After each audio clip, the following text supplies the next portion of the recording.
Student, welcome to fitter study channel. इससे पहले वाले वीडियोस में हमने 200 MCQ सॉल्व कर चुका है।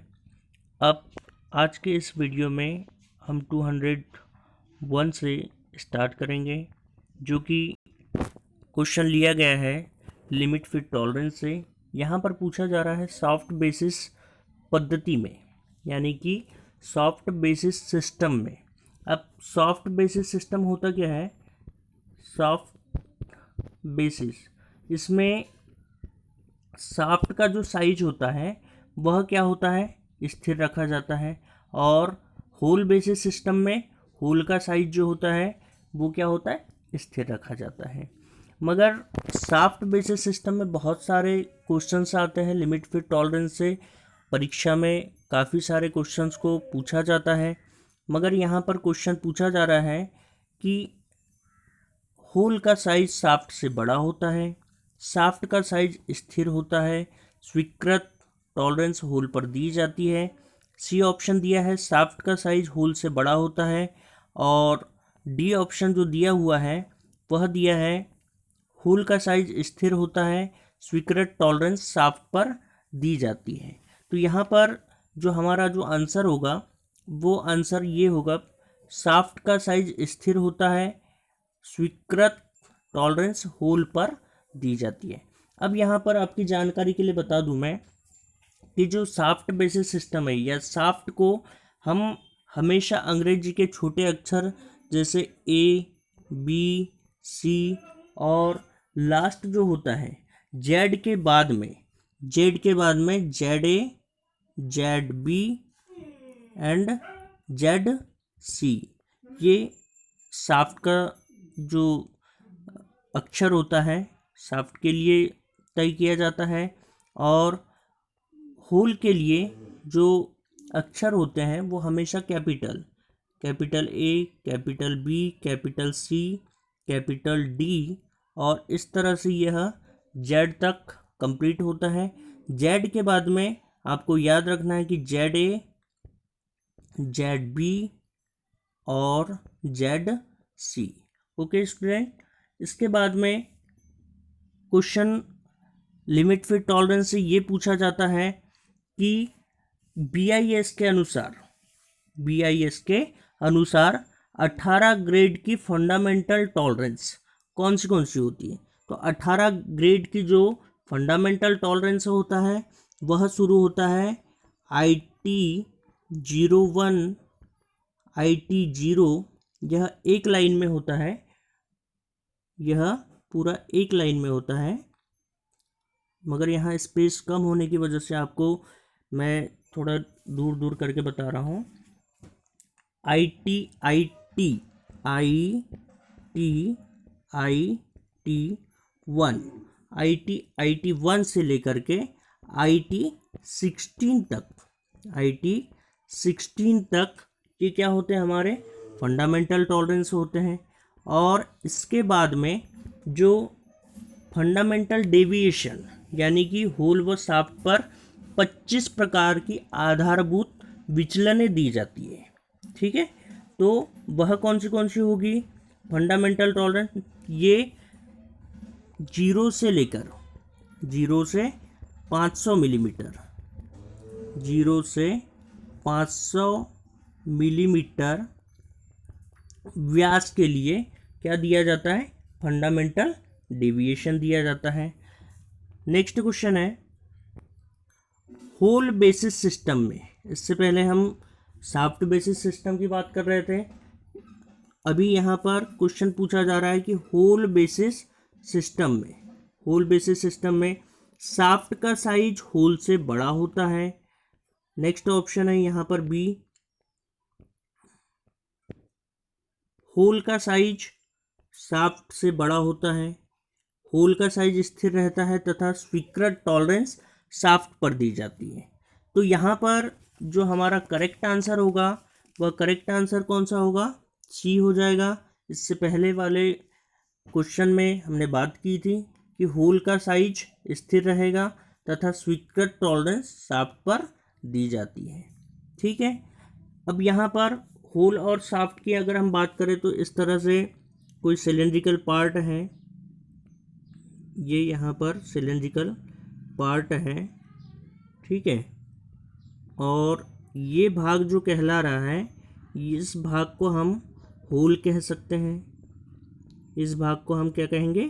होल कहेंगे, होल। और शाफ्ट जो होता है इसके अंदर, शाफ्ट जो होता है इसके अंदर फिट किया जाता है, तो इसे हम शाफ्ट कहेंगे। इस तरह से और अधिक जानकारी के लिए आने वाले वीडियोस में ऐसे ही क्वेश्चन के बारे में मैं आपको सारा डिस्क्रिप्शन दूंगा। अभी नेक्स्ट क्वेश्चन है क्वेश्चन नंबर 203। लुब्रिकेंट का प्रयोग किया जाता है। लुब्रिकेंट का प्रयोग क्यों किया जाता है? मशीन को तेज स्पीड पर चलाने के लिए, मशीन को मेंटेनेंस के लिए, सी मशीन की ओवरहॉलिंग के लिए, और डी मशीन को कम पावर में स्मूथ चाल पर चलाने के लिए। तो यहाँ पर जो हमारा राइट आंसर होगा, मशीन को कम पावर में स्मूथ चाल पर चलाने के लिए। अब यहाँ पर लुब्रिकेंट पूछा जा रहा है, तो लुब्रिकेंट का हिंदी मीनिंग क्या होगा? स्नेहक। क्या कहा जाता है? स्नेहक कहा जाता है। नेक्स्ट क्वेश्चन है, कूलेंट का प्रयोग किया जाता है। कूलेंट का प्रयोग किया जाता है। इससे पहले वाले वीडियोस में आपने लुब्रिकेंट एंड कूलेंट के बारे में जानकारी प्राप्त की, और फिर से आपको ये क्वेश्चन रिपीट हो रहे हैं। ए दिया है मशीन की स्पीड बढ़ाने के लिए, बी मशीन के मेंटेनेंस के लिए, सी कार्य क्रिया करते समय यानी प्रैक्टिकल करते समय टूल एवं जॉब को ठंडा करने के लिए, और डी मशीन को स्मूथ चाल पर चलाने के लिए। तो कूलेंट का कार्य क्या होता है कि जब आप प्रैक्टिकल करते हैं तब टूल तथा आपके जो जॉब होते हैं उसको ठंडा करने के लिए हम कूलेंट का प्रयोग करते हैं। नेक्स्ट क्वेश्चन पूछा जा रहा है क्वेश्चन नंबर 205। सिंगल कट में कितने कोण पर टिथ कटे होते हैं? Single cut. अब यहाँ सिंगल कट किसकी बात हो रही है? नॉर्मली यहाँ फाइल की ही बात हो रही है। तो सबसे पहले हम फाइल को स्केच कर देते हैं। ये इस तरह से हमारी फाइल है, फाइल। अब यहाँ पर जो इसके टिथ बने हुए हैं, ये सिंगल इकहरे कट, जिसे हम इकहरा कट भी कहते हैं। तो इकहरा कट जो होता है वह अकॉर्डिंग टू निम्मी के अनुसार जो सिंगल कट फाइल होते हैं उसमें सेंटर लाइन से जो दांते कटे होते हैं वो कितने डिग्री में होते हैं? 60 डिग्री में कटे होते हैं। चूंकि यहाँ पर ऑप्शन दिया हुआ है 10 से 25 डिग्री, बी 30 से 40 डिग्री, सी 40 से 50 डिग्री, और डी दिया है 65 से 85 डिग्री। तो यहाँ पर जो हमारा राइट आंसर होगा वो होगा 65 से 85 डिग्री।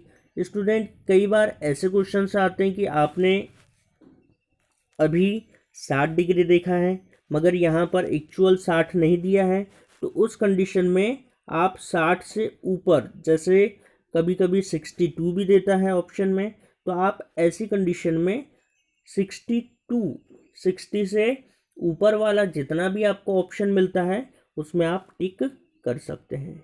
नेक्स्ट क्वेश्चन है 206 नंबर। बहाव को कंट्रोल करने वाला वाल्व होता है। बहाव को कंट्रोल, जैसे पानी का कोई बहाव है, पानी का ये बहाव है, इसे यदि कंट्रोल करना है, नियंत्रित करना है, तो नियंत्रित करने के लिए यहाँ पर दिया है गेट, जिसे राइजिंग स्टेम कहा गया है। सेकेंड गेट, इसे नॉन राइजिंग स्टेम कहा गया है। और सी जो दिया हुआ है ग्लोब, और डी चेक। एक्चुअल ग्लोब के बाद में वाल्व लगाना ये यहाँ पर ऑप्शन में भूल गया है। तो globe valve and check valve, ये दो प्रकार के होते हैं। और ये जो क्वेश्चन पूछा जा रहा है ये पाइप फिटिंग से रिलेटेड है, ठीक है। तो यहाँ पर जो हमारा आंसर होगा बहाव को कंट्रोल करने वाला वाल्व होता है, तो वो होगा ग्लोब वाल्व, जो कि राइट आंसर है। Question number 207। ड्रिल द्वारा किए गए होल को शुद्ध रूप में लाने के लिए, ड्रिल द्वारा किए गए होल को शुद्ध रूप में लाने के लिए जिस टूल का प्रयोग करते हैं वह है बियरिंग, रीमर, गियर या डी इनमें से कोई नहीं। तो यहाँ पर जो राइट आंसर होगा हमारा वह रीमर हो जाएगा, क्योंकि रीमर एक ऐसा टूल होता है जो ड्रिल किए गए छिद्र को बड़ा करने या उसे फिनिश करने के लिए प्रयोग किया जाता है। नेक्स्ट क्वेश्चन है, माल को काटने का काम कौन करता है? माल, यहाँ पर माल का रिलेशन जॉब से है, यानी कि जॉब से। अब यहाँ पूछा जा रहा है बियरिंग, यह बियरिंग काटने का काम नहीं करता। रीमर, अभी इससे पहले वाले क्वेश्चन में हमने पढ़े कि यह ड्रिल किए गए छिद्र को बड़ा करता है और शुद्ध रूप में लाने का काम करता है। गियर, यह भी किसी प्रकार की कटिंग नहीं करता है। अब यहाँ पर स्क्रैपिंग जो दिया हुआ है, तो स्क्रैपिंग का मतलब ये होता है कि जॉब से हाई स्पॉट, ये एक प्रकार का जॉब है। यहाँ पर जो छोटे छोटे हाई स्पॉट होते हैं उनको फिनिश करने के लिए जो क्रिया की जाती है उसे हम क्या कहते हैं? स्क्रैपिंग। तो यहाँ पर जो हमारा राइट आंसर होगा वह होगा स्क्रैपिंग। नेक्स्ट क्वेश्चन पूछा जा रहा है, सरफेस फिनिश में फाइनल फिनिश का चिन्ह कौन सा होता है? सरफेस फिनिश से इससे पहले भी हम क्वेश्चन पढ़ चुके हैं। अब यहाँ पर ऑप्शन देखते हैं। ए दिया है वी, बी एक्स दिया हुआ है, सी जो दिया है यहाँ पर एक सिंबल दिया हुआ है जो कि लंब का सिंबल है, और डी जो ऑप्शन में दिया है वह दो लाइनें आपको दिख रही है वर्टिकल पोजीशन में, तो उसे हम समानांतर का चिन्ह भी कहते हैं। तो यहाँ पर सरफेस फिनिश में फाइनल फिनिश का चिन्ह कौन सा होगा? यहाँ पर जो ए नंबर वाला जो ऑप्शन दिख रहा है आपको, तो कैपिटल वी है, वही आपका उत्तर होगा। नेक्स्ट क्वेश्चन है, डायगोनल फिनिशिंग, डायगोनल फिनिश का चिन्ह कौन सा है? यहाँ पर ए दिया है उल्टा त्रिभुज, बी दिया है एक्स, सी दिया है लंब और डी दिया है पैरेलल। तो यहाँ पर जो हमारा राइट आंसर होगा वह एक्स होगा। अब ये एक्स कैसे होगा? डायगोनल का मीनिंग होता है आप एक दिशा में 45 डिग्री में फिनिशिंग करते हैं, दूसरी दिशा आपकी वह भी कितनी होती है? 45 डिग्री। तो ऐसी कंडीशन को हम क्या कहते हैं? डायगोनल। ठीक है। नेक्स्ट क्वेश्चन है, निम्नलिखित में से चिन्ह पैरेलल किसके लिए प्रयोग होता है? फाइनल फिनिश, लंब रूप में फिनिश, समानांतर फिनिश शेपिंग मशीन द्वारा, या इनमें से कोई नहीं। तो अभी हम इससे पहले समानांतर की बात कर रहे थे, तो यहाँ पर जो हमारा राइट आंसर होगा वह हो जाएगा समानांतर फिनिश शेपिंग मशीन द्वारा। नेक्स्ट क्वेश्चन पूछा जा रहा है 212 नंबर, डबल कट फिनिशिंग के लिए पहला कट कितने डिग्री का होता है? Double cut. अब यहाँ पर डबल कट फिनिशिंग की जो बात हो रही है, तो डबल कट जो फाइल है हमने अप कट और ओवर कट पढ़ा था। ठीक है। तो डबल कट फिनिशिंग के लिए जो पहला कट होता है उसे हम कहते हैं अप कट। क्या कहेंगे? अप कट कहते हैं। तो ये कितने डिग्री का होता है यही पूछा जा रहा है। तो यहाँ पर 0 डिग्री दिया है, बी 30 डिग्री दिया हुआ है, और सी जो ऑप्शन दिया हुआ है, सी में पूछा जा रहा है 60 डिग्री और डी 90 डिग्री। तो यहाँ पर जो 75 से 90 का जो होता है वह अपकट होता है, और पहली पंक्ति के जो दांते होते हैं उसे हम क्या कहते हैं? ओवर कट कहते हैं। जो ओवर कट जो होता है वह कितने डिग्री का होता है? 51 से 60 डिग्री का होता है। ठीक है। तो यहाँ पर जो हमारा राइट आंसर होगा वह 90 डिग्री हो जाएगा, जो कि करेक्ट आंसर है। नेक्स्ट क्वेश्चन है 213 नंबर, कन्वेक्सिटी ऑफ फाइल कहलाता है। ये फाइल से रिलेटेड क्वेश्चन है। कन्वेक्सिटी यानी कि फाइल में उत्तलता, फाइल में उत्तलता, बीच में हल्की सी उभार क्यों होती है? फाइल के गुम हो जाने को, बी फाइल के टूट जाने को, फाइल के बीचों बीच लंबाई में थोड़ा सा उभार करने को। तो ये हमारा क्या होगा? राइट आंसर होगा। यदि आप फाइल को बहुत अच्छे से आप एनालिसिस करेंगे तो आपको हल्का सा उसमें उभार देखने मिलता है। ठीक है। नेक्स्ट क्वेश्चन है, टेपिंग करते समय टेप के टूटने का निम्नलिखित में कौन सा कारण नहीं है? यदि स्टूडेंट आपको ऐसे क्वेश्चन से आते हैं तो सबसे पहले आप पूरा क्वेश्चन पढ़ लीजिए कि क्वेश्चन में पूछा क्या जा रहा है। में से कौन सा कारण नहीं है। कभी कभी हम इस नहीं को इग्नोर कर देते हैं और हम ऑप्शन कुछ अलग लगा करके आते हैं। तो यहाँ पर पूछा जा रहा है ए टेप पर कोर्स थ्रेड्स है, बी अत्यधिक डाउनवर्ड प्रेशर लगाया गया है, सी कटिंग ऑयल का प्रयोग नहीं किया गया है और टेप ड्रिल साइज का छोटा होना। तो यहाँ पर टेपिंग करते समय टेप के टूटने का निम्नलिखित कौन सा कारण नहीं होगा कि टेप पर कोर्स थ्रेड है। क्या होगा? टेप पर कोर्स थ्रेड है, जो कि हमारा राइट आंसर है। अब यहीं पर टेप टूटने का कारण है, इस नहीं को हम हटा देते हैं। टेप टूटने का कारण क्या होगा? अत्यधिक डाउनवर्ड प्रेशर लगाया गया है, कटिंग ऑयल का प्रयोग नहीं किया गया और टेप ड्रिल का साइज का छोटा होना, ये टेप टूटने के कारण है। नेक्स्ट क्वेश्चन पूछा जा रहा है एक्सटेंशन रॉड किसका बना होता है। एक्सटेंशन रॉड जो डेप्थ माइक्रोमीटर होते हैं उनमें अधिकांश एक्सटेंशन रॉड, जिसे हम प्रसार छड़ भी कहते हैं, तो किस धातु की बनी होती? कास्ट आयरन, बी स्टील, सी तांबा, डी लोहा। तो जो एक्सटेंशन रॉड जो बनी होती है वह हमेशा स्टील की बनी होती है। नेक्स्ट क्वेश्चन पूछा जा रहा है क्वेश्चन नंबर 216, इनसाइड माइक्रोमीटर प्रयोग करते समय निम्नलिखित में से कौन सी सावधानियां आवश्यक नहीं है। कौन सी सावधानी का प्रयोग आवश्यक नहीं है पूछा जा रहा है। तो यहाँ पर क्वेश्चन नंबर 216 के लिए जो ऑप्शन है ए दिया है, इसका प्रयोग सदैव हैंडल लगाकर करना चाहिए, बी इसका प्रयोग माप के अनुसार ही करना चाहिए और ऑप्शन सी दिया हुआ है कार्य न होने की दशा में ऑयल लगाकर रखना चाहिए और डी जो दिया है उपयुक्त सभी सत्य है। उपयुक्त सभी सत्य है, तो यहाँ पर राइट आंसर होगा उपयुक्त सभी सत्य हो जाएगा। नेक्स्ट क्वेश्चन पूछा जा रहा है 217 नंबर, प्लायर का क्या कार्य है। प्लायर ए दिया है, यह किसी भी चीज को पकड़ने के काम आता है, बी इससे सुराख बनता है, सी ए व बी दोनों और डी होगा इनमें से कोई नहीं। तो यहाँ पर बी ऑप्शन पूछा जा रहा है कि इससे सुराख बनता है, जो कि नहीं बना सकते हम। सी ऑप्शन ए व बी दोनों नहीं हो सकता, तो यहाँ पर हमारा राइट आंसर होगा यह किसी भी चीज को पकड़ने के काम आता है। नेक्स्ट क्वेश्चन पूछा जा रहा है 218 नंबर, स्पैनर कितने मुंह वाले होते हैं।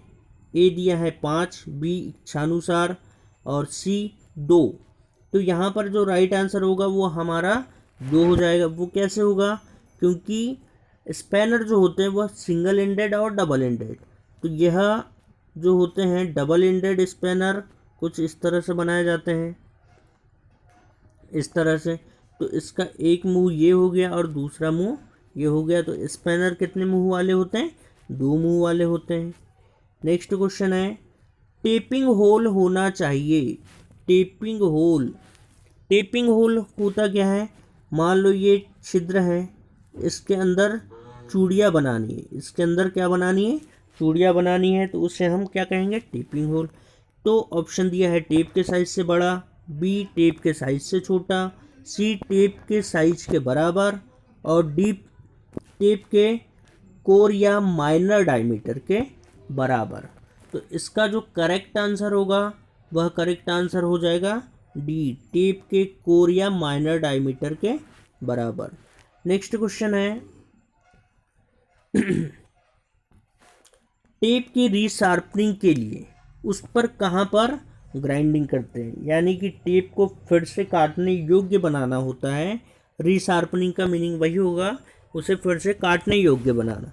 तो कहाँ पर ग्राइंडिंग की जाती? फ्लूट पर, थ्रेड्स पर, सी व्यास पर और डी रिलीफ पर। तो टैप जो होता है वह कौन से भाग से कटिंग करने का काम करता है? फ्लूट के द्वारा। तो ऑफिशियली रीशार्पनिंग हम किस में करेंगे? फ्लूट में करेंगे। तो राइट आंसर क्या होगा? फ्लूट होगा। नेक्स्ट क्वेश्चन है ड्रिल के साइज व किए हुए सुराख में भिन्नता आने का कारण है। ड्रिल का साइज व किए गए सुराख में भिन्नता यानी कि असमान होना।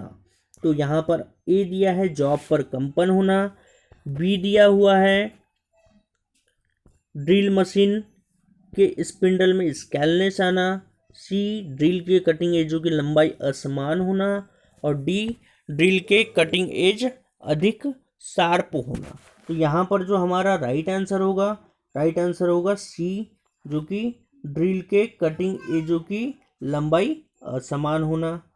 नेक्स्ट क्वेश्चन है क्वेश्चन नंबर 222। 222 नंबर क्वेश्चन पूछा जा रहा है, चीजल के द्वारा एक ग्रूव काटा जा रहा है। चीजल के द्वारा एक ग्रूव काटा जा रहा है। इस तरह का एक चीजल है जिसके द्वारा ग्रूव काटा जा रहा है। यहाँ पर एक हल्का सा ग्रूव बना हुआ है। तो पूछा जा रहा है कि ग्रूव के अंत में पहुँचने पर एक साथ अधिक मात्रा में धातु को टूटने से आप कैसे रोकेंगे। तो ऑप्शन यहाँ पर पूछा जा रहा है, अंत में पहुँचने पर हल्के फोर्स से चिपिंग करके, बी सॉल्युबल ऑयल का प्रयोग करके, सी कम झुकाव के साथ चीजल को पकड़कर, और डी दिया है विपरीत साइड से अंतिम सिरे की चिपिंग। तो जी यहाँ पर जो डी ऑप्शन जो दिया है कि विपरीत साइड से जब आप चिपिंग करना प्रारंभ करते हैं तो अधिक मात्रा में धातु को टूटने से आप रोक सकते हैं। तो यहाँ उत्तर होगा डी होगा। नेक्स्ट क्वेश्चन पूछा जा रहा है, किसी विशेष ऑपरेशन के लिए कभी कभी ड्रिल पर स्टॉप रिंग लगा दिया जाता है। स्टॉप रिंग का प्रयोग करके निम्नलिखित में से कौन सा ऑपरेशन किया जा सकता है। तो यहाँ पर ऑप्शन दिया है through hole drilling, B blind drilling, C pilot hole drilling, और डी दिया है काउंटर बोरिंग। तो यहाँ पर स्टॉप रिंग लगा करके जो विधि प्रयोग की जाती है वह होती है ब्लाइंड ड्रिलिंग। ब्लाइंड होल क्या होता है स्टूडेंट, ये आपने यहाँ पर एक मोटी प्लेट है, अब यहाँ से लेकर के यहाँ तक आपने छिद्र किया है और बाकी जो भाग है वह जैसा का वैसा बचा हुआ है जो कि आर पार नहीं दिखाई देता। ऐसे होल को हम कौन सा होल कहेंगे, ब्लाइंड होल कहते हैं। तो यहाँ पर प्रश्न के अनुसार हमारा जो उत्तर होगा वह बी होगा। नेक्स्ट क्वेश्चन है, कंपोनेंट की सरफेस को स्केल फ्री बनाने के लिए निम्नलिखित में से कौन सी हीट ट्रीटमेंट विधि का प्रयोग करते हैं। Option flame hardening, B case hardening, C nitriding, और डी दिया हुआ है इंडक्शन हार्डनिंग। यह क्वेश्चन काफ़ी इम्पोर्टेंट है जो कि कई बार परीक्षाओं में पूछा जा चुका है। तो यहाँ पर जो हमारा राइट आंसर होगा वह होगा इंडक्शन हार्डनिंग। नेक्स्ट क्वेश्चन है 225 नंबर, सबसे छोटे साइज के इनसाइड माइक्रोमीटर के स्लीव पर किस रेंज में ग्रेजुएशन बनी होती है। यहाँ पर ऑप्शन ए दिया है 10 मिलीमीटर, बी 12 मिलीमीटर, सी दिया हुआ है 13 मिलीमीटर, और डी 25 मिलीमीटर। तो सबसे छोटा जो साइज का इनसाइड माइक्रोमीटर होता है उसके स्लीव पर जो ग्रेजुएशन बनी होगी वह बनी होती है 13 मिलीमीटर से, जो कि राइट आंसर होगा। स्टूडेंट, आज का यह वीडियो आपको कैसा लगा प्लीज़ आप कमेंट करें, लाइक करें, एंड इस वीडियो को आप ज़्यादा से ज़्यादा शेयर करें। तब तक के लिए बेस्ट ऑफ लक।